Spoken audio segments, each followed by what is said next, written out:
Hello, everybody. I'm Gary Ebersol. Richard Kipling here. And I'm Randy Schultz. Welcome to Camp Codger, a podcast for people in their golden years. Join us to hear rocking chair wisdom from three old guys. How sharp is your memory? Do you sometimes forget things? Is your mind as sharp as it used to be? Do you have trouble remembering people's names right after you've met them? If the answer to any of these questions is yes, you are not alone. Many of us in our golden years don't remember things as well as they used to. On today's episode of Camp Codger, we'll be talking with Dr. Linda Sasser, author of Brain Sense, a guide and workbook to keep your mind and memory sharp. But first, Richard tells us we've heard from our listeners. What did they have to say, Richard? Thank you, Gary. Well, they had some great things to say. This first one is from the Things I Love About Getting Old episode. Kathy sent us this in response to our YouTube version. Hey, you old codgers. I'm a sassy senior codgerette. I used to leave for work before the birds were awake. Now I enjoy breakfast with the birds out on my patio. Sometimes no teeth or bra. Knowing the birds aren't judging me. Just happy to have my health to wobble out there and enjoy the sunrise. You know, as you get older, three things happen. The first is your memory goes, and I can't remember the other two. Great comment, Kathy. Thank you.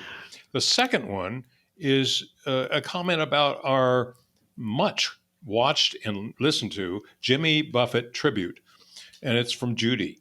And she says, do you folks know one of our Santa Fe local bands, the Bandit Geckos, opened for Jimmy Buffett in 1973, even before Randy wrote about him. That was in 1975. They write that he was a delightful, cocky musician who introduced his band, all of his instruments, no humans, and seemed to know he was on his way. The nicest guy. Thanks, Richard. Those were fun letters. Keep those letters coming in, folks. We love to hear from you. Thanks, guys. Our guest expert today on Camp Codger is Dr. Linda Sasser, a nationally known speaker on topics such as brain wellness, maximizing memory and productivity, and optimizing sleep for better brain health. She's also the author of Brain Sense, a guide and workbook to keep your mind and memory sharp. Linda, welcome to Camp Codger. Thank you for having me. I'm excited to be here. Well, I don't remember why you're here, but Oh, Randy, did you have to lead with that? Of course I did. Of course I did. Of course you did. Well, Dr. Linda, let's just jump right into your topic, which is of interest to a lot of folks out there in podcast land. Let's start with a big question. Is it normal to have memory problems as we get older?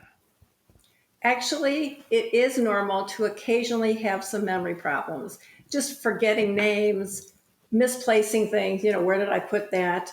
Sometimes needing to pause and remember directions. But what we like to say is if you forget where your keys are, that's normal. If you forget what they're for, that is a red flag. And so if the memory lapses start interfering with accomplishing daily tasks, paying bills, brushing teeth, getting dressed, getting lost, coming home from the grocery store, then it's a cause for concern. Many of our thinking abilities actually peak at age 30, which is kind of discouraging, and they subtly decline with age. So as we get older, we're going to experience things like slowness in our thinking, difficulties sustaining attention, multitasking, which actually is something we shouldn't do anyway, and word finding, tip of the tongue, when you know a word or a name and it's just not there. So some of these changes actually are due to decreases in brain volume, especially in the hippocampus, which is a memory center, and then in the frontal and temporal lobes. However, the good news is that vocabulary, reading, and verbal reasoning remain unchanged or even improve as we age. Well, that's a good combination of good news and bad news there. I feel better. I feel a little better right now. Well, the little lapses don't seem so serious. Sometimes you can take a little lapse and blow it up into, oh my goodness, it's the end of the line. And I think that's one of the challenges. Are there signs that we should be looking for in terms of really coming up with serious memory issues? I was a professor, and then I started my business, Brain and Memory Health, because I wanted to educate what we call the worried well about all these things. Because with the prevalence of Alzheimer's and dementia, and especially many people being personally affected by it, by parents and so forth, it's exactly what you said, Gary. You forget something or things start happening and you think, oh no, is it happening to me? And I like to help people understand, what changes are normal that we're all going to experience, and then what are indicators that something could be amiss and you want to go see the doctor. So a lot of people ask me a question. They say, what's the difference between Alzheimer's and dementia? Well, dementia is actually the umbrella term. Alzheimer's is the most common type of dementia. There are other types of dementia like vascular, frontotemporal, Lewy body, and so forth, some Parkinson's and things like that. But one of the biggest misconceptions is that all memory loss, implies Alzheimer's, and it doesn't. Another thing I like to share with people is that there are other factors that can affect memory that have nothing to do with Alzheimer's. And these are correctable. Usually we call them reversible, or at least hopefully reversible causes of memory difficulty. Some of them could be depression, anxiety, stress. Sometimes medications can interfere with memory. Sleep apnea has been known to do that. Dehydration. I could go on. But, I always tell people, if you're starting to have some memory issues, please see a doctor. Find out the root cause of what's going on. The sooner you identify what's going on, the sooner you can start doing something to hopefully, keep things from getting worse. You talked about Alzheimer's, the misconception about Alzheimer's. Are there other major misconceptions that we all have about memory and memory loss? Well, I think that was the main one. The fact that just because you're having memory problems does not mean you have Alzheimer's. So indicators that maybe you want to go see a doctor is if, as I said earlier, you're getting lost going home from the grocery store or places that are familiar. Sometimes people put things in inappropriate places. You put your wallet in the freezer. Repetitive questioning, although a lot of us older adults tend to say the same thing or ask the same thing over and over again. And then forgetting recent events. One of the hallmarks of Alzheimer's is the failure of short-term memory. In other words, you can remember things from your childhood, but it's remembering who you had lunch with yesterday or where you went this morning, and then now it's gone. One of the things is you have difficulty storing new information. Things happen, you learn something, you hear something, and you just don't get it into your memory. You can still remember, again, things from the past, but not the current things. And also another thing, executive function tends to suffer when there's a cognitive impairment, and that has to do with planning and organizing. Thinking about your day, doing things in a good order, in a practical way. And then another indicator would be challenges or changes to comprehension. Being able to carry on a conversation, a coherent conversation. Well, Dr. Linda, can you explain how memory works? I don't even know how the mechanics of memory work. Well, I love to tell people about this. I was in graduate school, and we were studying the research in cognitive psych by Atkinson and Schifrin, who were researchers back in the 1950s. And they put up this boxes model of memory. I had been a teacher, and no one had explained this to me. And I thought students in school should all understand this. And so again, that's why it's my passion to educate people on these topics. Basically, there's 3 phases involved. It's encoding, storage, and retrieval. It's kind of like a computer, right? You type stuff in, we take information in. Ideally, we store it in our brain, in our memory, and then we want to be able to retrieve it later when we need it. So you meet someone at a party, you learn their name, and then you see them a week later, and you want to be able to retrieve their name. So those are the 3 basic aspects to memory. But what's also interesting is that we can talk about it in terms of sensory memory, short-term memory, and long-term memory. And sensory memory simply means that everything in your environment is continually going to your brain through your senses, right? So everything you see, hear, smell, taste, and touch is constantly going to your brain. So if you're wearing new shoes and they pinch, your brain knows that, right? If you're chewing gum and there's a flavor to it, your brain knows that. So all these stimuli, we would call them, hit your brain constantly. We're not even aware of it, but only some of it will go into your short-term memory. And what's required for that is attention. We need to pay attention if we want to get something into our memory. Of all the things coming into your brain, what are you going to focus on? What are you going to pay attention to that you want to remember down the road? And now short-term memory is really interesting, and I'm going to ask you to participate in a little demonstration if you don't mind. Oh, no. Okay. The first thing I'm going to ask There's you going to about be a test. Oh, no. Oh, Randy, you didn't tell us this. I didn't know about it either. All right. Yeah. So for the audience, they did not know this was coming, but basically audience at home can participate as well. But the first question is, how short do you think short-term memory is? 24 hours? I mean, Gary just said 24 hours. I think that's a pretty good guess. Actually, psychologists say 20 to 30 seconds. What? Have Seconds? you ever looked up a phone number in a directory? You dial it, it's busy, and you think, okay, I'm going to try again in a minute. Oh, and then you've Is that forgotten number it. still up here? Unless you've been saying it over and over, we call that rehearsal. Is it still there? Yeah. And I like people to know that, because I think because we use computers all the time, we think our brain should operate like a computer, and it doesn't. Right. Now, the capacity of short-term memory is limited. Our brain can only hold so much information at one time, and then it gets overloaded. So let's do an easy 7-digit phone number. I'm going to say it, and then I'd like you to either repeat it or write it down. Okay? Okay. 7493681. 7493681. Pretty easy, right? Most people should be able to get those 7 digits.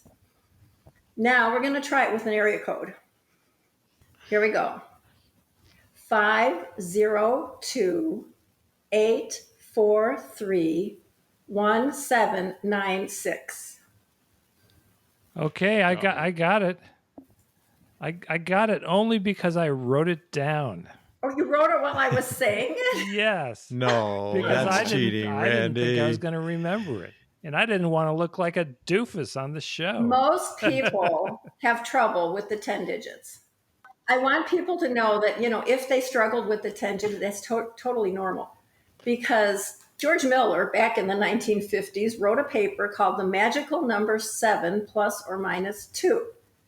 And I've actually heard that phone numbers were originally 7 digits because of this research.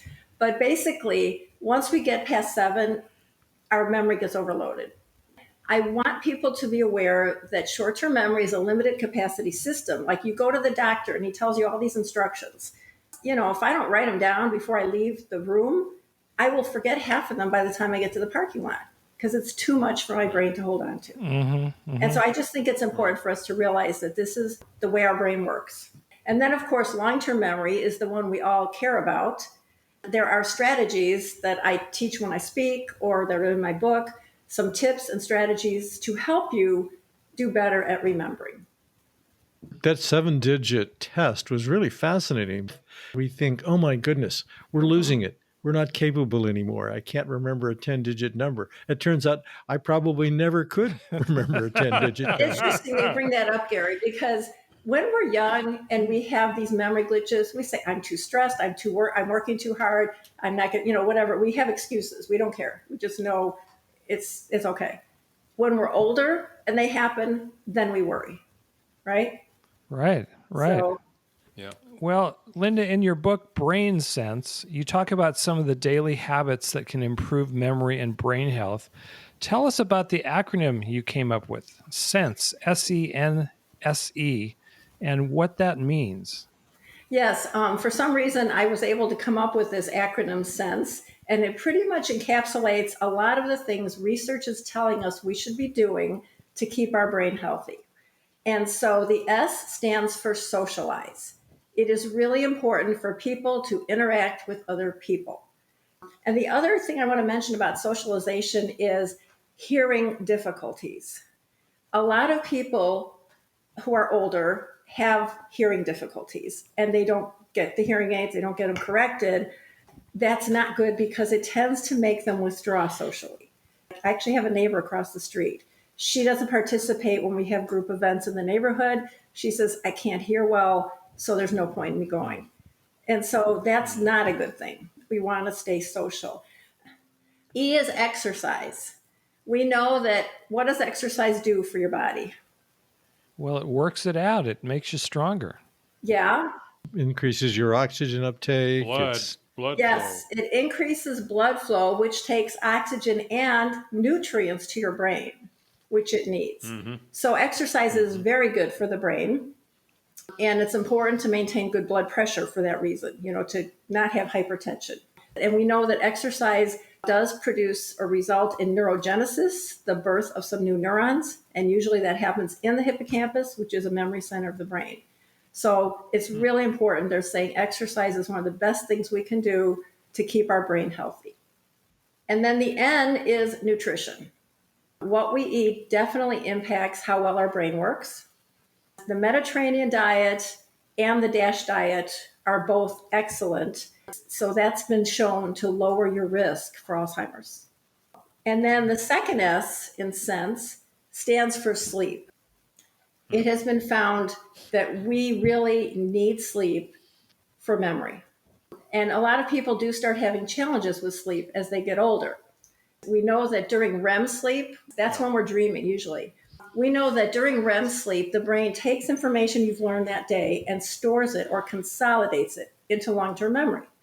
And so if you're not getting adequate sleep, restorative sleep, we like to call it, it can impact your memory in a negative way.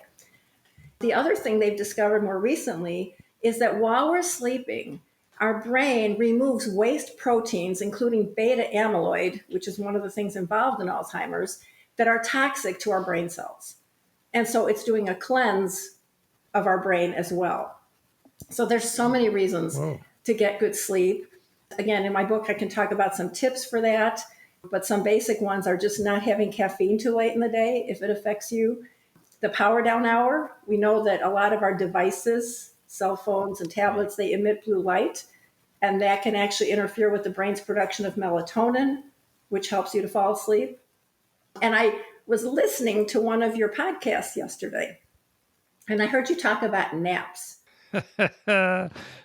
That would be me. That would be me. And isn't it great that as older adults, we're retired, we can take naps when we want to, right? And that's great. She's now my best friend. However, the nap should be short. You want it not have it be more than 20, 30 minutes tops and not too late in the day, or guess what's going to happen? Then you're not going to be able to fall asleep. You won't sleep at You night. got it. And then the E is education. Learn new things. Basically, our brain loves pattern and familiarity. It likes to do what it knows how to do. But if you want to create some new neural connections in your brain, you need to force it to learn to do different things. Some people are trying to learn a new language. Some will learn to play a new musical instrument. And something all of us can do is try to do something with your non-dominant hand. So if you brush your teeth with your right hand normally, tonight I challenge you, put that toothbrush in your other hand. And if it's an electric toothbrush, it may be a bit messy at first until you get the hang of it. But what is your brain having to do? Learn something new. It has to figure out, okay, I'm not used to doing this. What do I do? And so forth. So that's another thing you can do. People ask me all the time, I do crossword puzzles every day. Is that good? Well, that's good for getting better at crossword puzzles. You need to have a variety of things. Travel is great. I think travel is wonderful. Planning travel. We did a lot of trips this year. And I'm the travel agent. I'm the one who researches where we're going and what we're going to do. And I just can feel my brain, working when I'm trying to do all that. That's great. So even things like a hobby, especially a new hobby, that's actually good for your brain and good for your memory. I did not realize that. Yeah, gardening, just volunteering is good. You're socializing, you're probably with other people, you may be getting some exercise. They say dancing is great because you're moving while doing cognitive thinking about where am I stepping. And they haven't pinpointed any one thing, but they're saying that the point is to just constantly challenge yourself to learn new things. You mentioned earlier that one thing we shouldn't do is multitasking. How does that have to do with older people in multitasking, or is it just all generations in multitasking? Technically, multitasking is a myth. When we study the brain, we know that when you are doing what you think is two tasks at once, your brain is constantly switching its attention back and forth between the tasks. So we think we're multitasking, but the brain knows it's going back and forth, back and forth. As we get older, that becomes more difficult for us. And so I think when we experience the most might be driving. Any of you in the Los Angeles area? Well, I grew up in LA, in the I'm LA there. area. I'm there. I've been driving around San Francisco. Oh, all okay. day. Yeah, when you have like 5 lanes of traffic and you're trying to keep track of all of that, and there's someone in the car talking to you, you might reach a point where you say, you know what, let's talk when we get to where we're going. Let me just concentrate on the road because it's more difficult. Or you're cooking a meal, maybe you're trying a new recipe and you're trying to watch TV at the same time. That's probably not wise. You might lose track of, did I put in the salt or the sugar? So it's because we don't switch as quickly as we did when we were younger between these tasks. Yeah. Well, that makes sense because I don't know about you guys, but I feel occasionally I just can't multitask like I did when I was 40.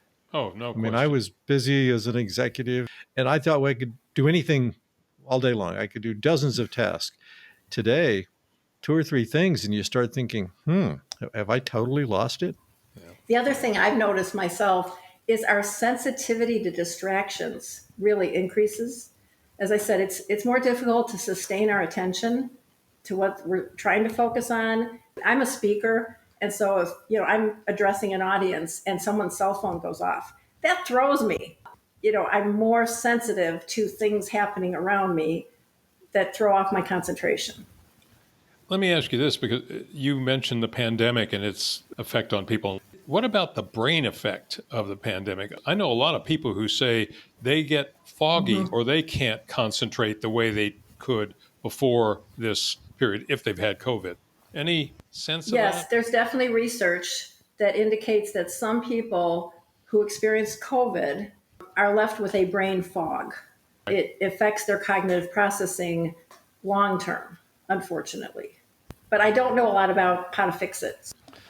Let me ask you one other thing, and that is, you mentioned that the vocabulary of older people can grow, that we can increase our vocabulary. But I have found myself in situations where words that I know perfectly well in conversation, I can't come up with.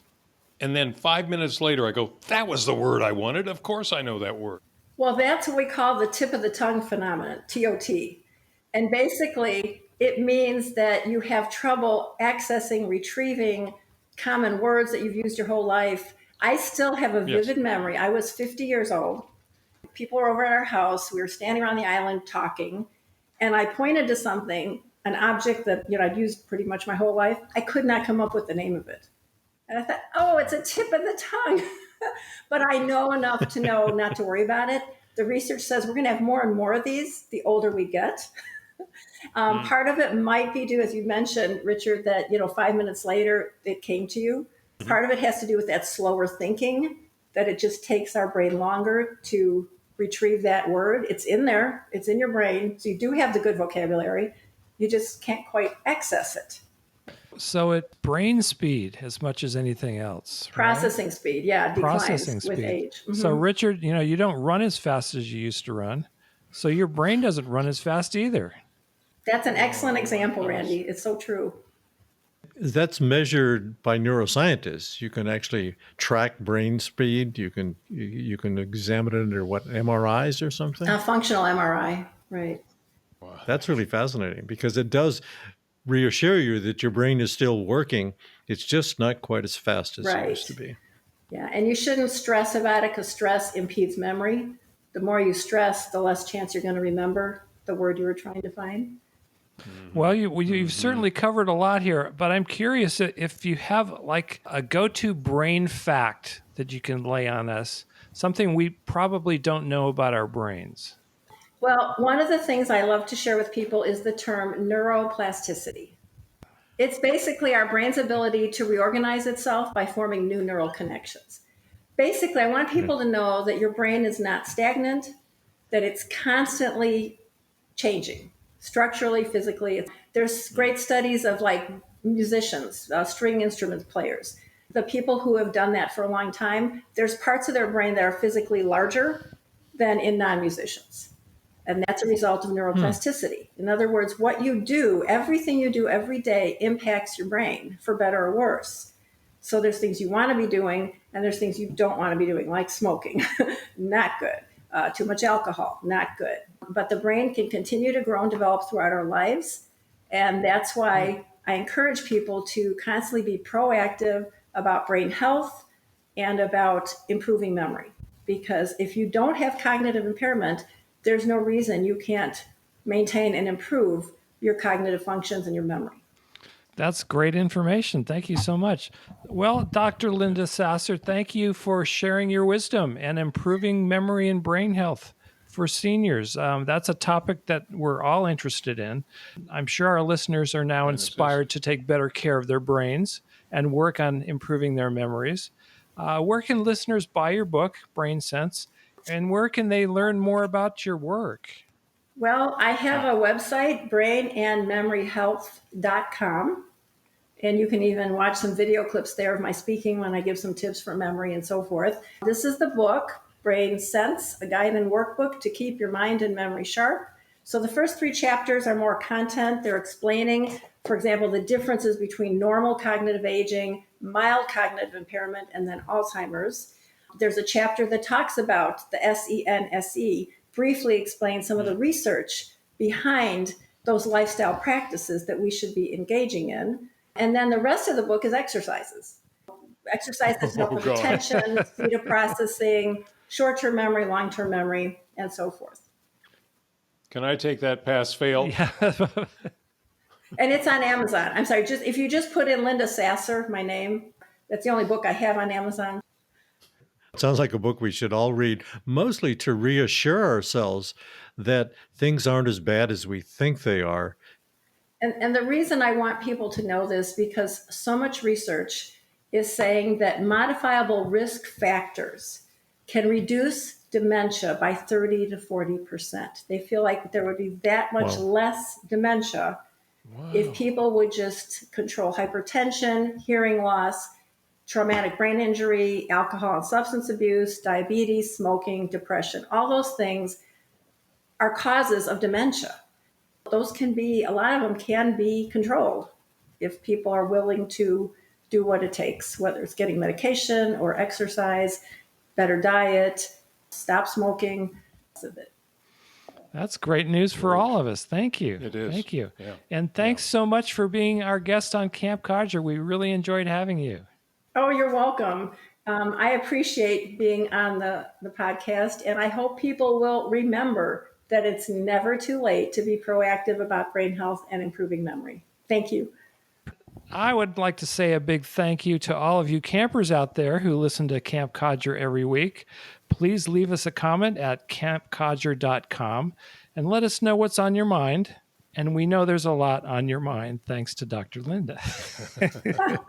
We'll see you next week here at camp. If you enjoyed this episode, subscribe to Camp Codger in your favorite podcast app or sign up on our website. As always, we would love to hear from you. Drop us an email at campcodger@gmail.com, post a comment at www.campcodger.com, or leave a voicemail at 505-216-6171.